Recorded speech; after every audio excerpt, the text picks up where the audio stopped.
मुस्लिम आरक्षण की बात हम कर सकते हैं, राम मंदिर की बात कर सकते हैं। ये अनेक मुद्दों को लेकर हिंदू विरोधी राजनीति पराजित करना, ये हिंदुओं की रक्षा के लिए आवश्यक है। यह करते समय देश में हिंदू राजनीति खड़ी हो, दूसरे लोगों को हिंदू राजनीति चाहिए नहीं, that will be their choice, we don't have a choice, we want Hindu politics. और हिंदू पॉलिटिक्स का अर्थ है कि देश में संसद में कानून बनाकर राम मंदिर बने, समाज नागरिक संहिता है, 370 धारा जाए, गौहत्या धर्मांतर के विरुद्ध कानून बने, हिंदुओं के बच्चों की शिक्षा, स्वास्थ्य, रोजगार की देश के राजनीतिक दल चिंता करें।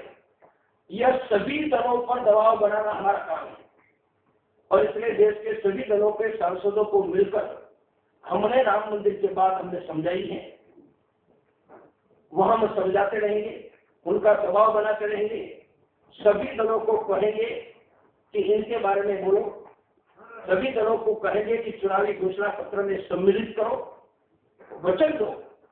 यह दबाव बनाना का कर्तव्य से हम हटेंगे नहीं, क्योंकि हिंदू हितों के लिए भारत की राजनीति का हिंदूकरण करना यह कम से कम के लिए संस्था के साथ निहित है। इसलिए हम एक और हिंदू विरोधी राजनीति समाप्त हो, दूसरी ओर भारत में हिंदू राजनीति खड़ी हो और हिंदू राजनीति विजेता हो।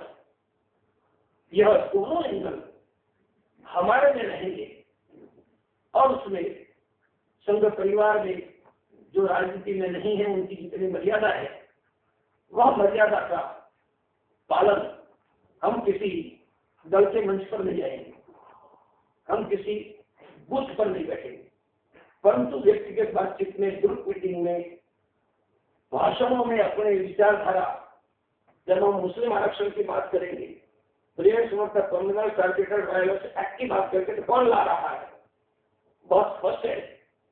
उनको हिंदुओं को वोट नहीं देना चाहिए, वोट करने में कोई संकोच नहीं है, हम दल का नाम नहीं बोलेंगे, परंतु देश में आज भी एजुकेशन का प्रमाण काफी है।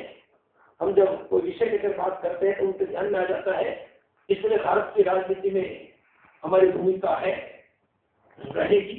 हम पॉलिटिकल नहीं है, पर हिंदू हितों के लिए भारत की राजनीति को प्रभावित करना हम बंद नहीं करेंगे, किसी का आरोप लगाने से बंद नहीं करेंगे, उसमें अपोजिशन नहीं करेंगे, उनमें हम बहुत स्पष्ट बनेंगे। हमारी मर्यादा का ध्यान रखकर अगले चुनाव में हम हमारी विधेयकात्मक भूमिका अदा करेंगे। राम मंदिर का प्रश्न सभी हिंदुओं का है, परंतु विश्व हिंदू परिषद की जिम्मेदारी उस पर विशेष है और हम कभी हमारे शब्दों पर, हमारी मानी विश्व हिंदू परिषद के शब्दों पर, जिन माँ ने अपना बेटा दिया है, जिस परिवार से अपना पति दिया है, उनका बलिदान हम भूले तो भगवान भी हमें माफ नहीं करेगा। इसलिए किसी को राम मंदिर चाहिए या नहीं मुझे पता नहीं है, हमें तो राम मंदिर चाहिए, हम लेकर रहेगा। राम मंदिर के लिए भारत के राजनीतिक दलों को दबाएंगे कि चुनाव में आपको वचन देना होगा, घोषणा पत्र में सम्मिलित करना होगा, बहुमत आएंगे उसको पालन करना नहीं आएंगे नहीं, परंतु राम मंदिर का वचन देना होगा। चुनाव के बाद क्या होगा वो भगवान तय करेंगे, पर स्वर्ण जयंती महोत्सव के बाद राम मंदिर भगवान की कृपा से बन जाता, ऐसी प्रार्थना करते हैं। नहीं बना तो हम बड़े आंदोलन के लिए तैयार होंगे। तब तक 1 लाख गांवों में हम जाएंगे, संगठन को दृढ़ करेंगे।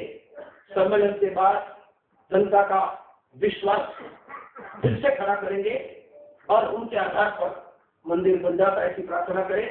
नहीं बनता है तो राम मंदिर बनाने के लिए फिर हम कफन बांधकर निकलेंगे और इसके लिए जो करना हो हम करेंगे।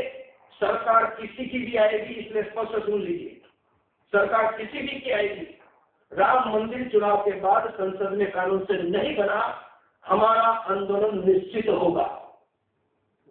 किसी की भी सरकार आएगी, उनमें हम कोई संकोच नहीं करेंगे। हमने जो वादा दिया है वह वादा का हम पालन करेंगे और पालन करके, मैं नाम के साथ कहूँ ठीक नहीं, पर एक व्यक्ति भ्रष्टाचार के आधार पर दिल्ली में बैठकर संसद से कानून बनवा सकता है, तो कोटि कोटि हिंदुओं के हृदय देता भगवान राम के लिए हम लाखों लोग दिल्ली कुछ करके कानून नहीं बना सकते हैं। भारत के राजनीतिक दल हमारी बात मानकर चुनाव के बाद ही करवाते हैं, हमें आनंद होगा, बनाने वाले की 71 पीढ़ियों का कल्याण हो जाएगा। पर यदि कोई नहीं करते हैं तो हिंदू समाज का नेता भगवान शंकर होगा, भगवान राम होगा। हम भी अपनी पूरी शक्ति के साथ 90 में 92 में मैदान में पड़े थे पड़ेंगे, और जो संघर्ष परिश्रम अनेक संतों ने, अशोक जी ने किया है, वह अशोक जी की आंखों के सामने वह संघर्ष का परिणाम दिखाई दे। इतना हम परिश्रम करेंगे, इतना हम शौर्य बचाएंगे, और यदि इतना शौर्य बनाकर राम मंदिर का सपना भी पूरा करना है तो 1 लाख से ज्यादा गांव में हम सबकी एक आवाज पर खड़ा होने वाला हिंदू समाज हमें खड़ा करना पड़ेगा। शब्दों में ताकत है, शब्दों की दम है, पर फिर शब्दों में ताकत नहीं है। शब्दों के पीछे कितनी शक्ति पड़ी है, उनकी ताकत है। वह ताकत 1 लाख से ज्यादा गांव में हम सभी अपने संकल्प से, अपने परिश्रम से कर सकते हैं। ऐसे सक्षम लोग हैं, हम ही करोड़ों रुपया एकत्रित कर सकते हैं। ये 3 दिन की बैठक हमारी इसी संकल्प की पूर्ति की और चलेगी, और बाकी कोई विषय न आने दो, उनमें उद्वेग न आने दो। राजनीति से ज्यादा प्रभावित होने की बात नहीं है। राजनीति में अप्स एंड डाउन आते हैं, व्यक्ति के कारण विचलित होकर हम हमारे विचार से हटने वाले नहीं है। इसलिए व्यक्ति, राजनीतिक दल की पॉलिसी, परिस्थितियां होती रहेगी, उन सबका उत्तर है करोड़ों के हिंदू समाज को जगाना, और करोड़ों हिंदू समाज के बलबूते पर भारत की राजनीति को हिंदुओं के सामने घुटनों तक लाकर संपूर्ण भारत के राजनीतिक दलों का हिंदूकरण करना। यह ताकत हमने 1-2 वर्षों में खड़ी की, तो जितने शब्द हमारे पुरखों ने देखे हैं, और आज हिंदू समाज के मन में जो चिंता है उनका उत्तर देंगे। मेरा विश्वास है कि जिन्होंने अपनी जिंदगी इस काम के लिए दी है, इस कलयुग में अर्थ के लिए, पद प्रतिष्ठा के लिए लड़ने मरने वाले सब हैं। उस कलिकाल में अर्थ और पद प्रतिष्ठा छोड़कर धर्म के लिए निकलने वाले वही होते हैं जिनकी यही नहीं अनेक जन्म धर्म की सेवा में बीते हैं, और वही लोग जिस हिंदू परिषद में आए होंगे जिनके यही नहीं अनेक पूर्व जन्म धर्म की सेवा में बीते होंगे। हम पुनः भगवान का स्मरण करके अपनी सभी शक्ति को संचित करके हम जो लक्ष्य तय करते हैं उनका पूर्ण करने में लगा देते हैं। तो मेरा विश्वास है हमें भगवान विजय दिलाएगा, और अशोक जी की आंखों के सामने भव्य राम मंदिर बन जाएगा।